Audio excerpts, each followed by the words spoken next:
Hello friends, ఈరోజు మనం చూస్తున్నాము గేర్ ఆయిల్ సర్వీసింగ్. ఈ గేర్ ఆయిల్ సర్వీసింగ్కి వెనకాల మనం పీటీఓ ఇప్పినాం కదా.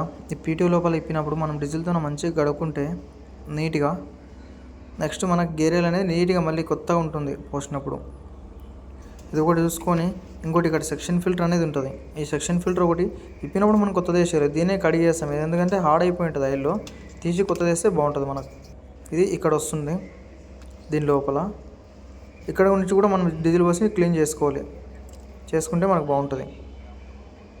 దీని తర్వాత ఇక్కడ ఫోర్ వీల్ డ్రైవ్లో దీనిలో కూడా ఆయిల్ తీయాలి. దీని తర్వాత ఎక్కడెక్కడనేది ఇక్కడ ఒక పైప్ ఉంటుంది. ఈ పైప్ కూడా ఇప్పి పడేయాలి మనము కొద్దిసేపు, దీనిలో ఉన్న ఆయిల్ మొత్తం వెళ్ళిపోతుంది. దీని తర్వాత ఇక్కడ పవర్ స్టీరింగ్ పైపులు కూడా ఇప్పి స్టీరింగ్ తిప్పాలి. టైర్లను అక్కడిక్కడ అంటే మనకు సిలిండర్లో ఉన్న ఆయిల్ కూడా బయటికి వెళ్ళొస్తుంది. దీని తర్వాత ఇక్కడ హైడ్రాలిక్ ఫిల్టర్ ఉంది కదా, ఫిల్టర్ మనం తీసి మార్చేస్తాం అంతే. దాని లోపల ఏం డస్ట్ ఉన్నదన్నది చూడము. డస్ట్ చూడండి ఎట్లుందో, మెటల్ అంతా ఉస్కర వల్ల మెటల్ వస్తుంటుంది.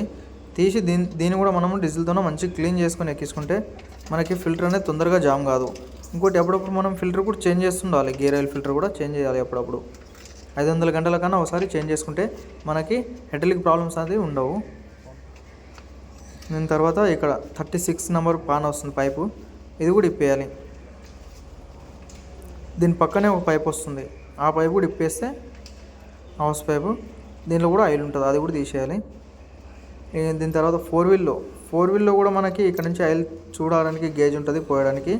ఇక్కడ సైడ్లో ఒకటి 5 mm లెంగ్త్ వస్తుంది, సెంటర్లో 6 mm లెంగ్త్ వస్తుంది, ఈ సైడ్లో కూడా 5 mm వస్తుంది. ఇవి కూడా చేంజ్ చేసుకోవాలి మనకి. ఇవి కూడా కంపల్సరీ ఎవ్రీ 500 గంటలకు ఒకసారి గేర్ ఆయిల్ చేంజ్ చేసుకోవాలి. ఇందులో ఫ్రంట్ వీల్లో కూడా.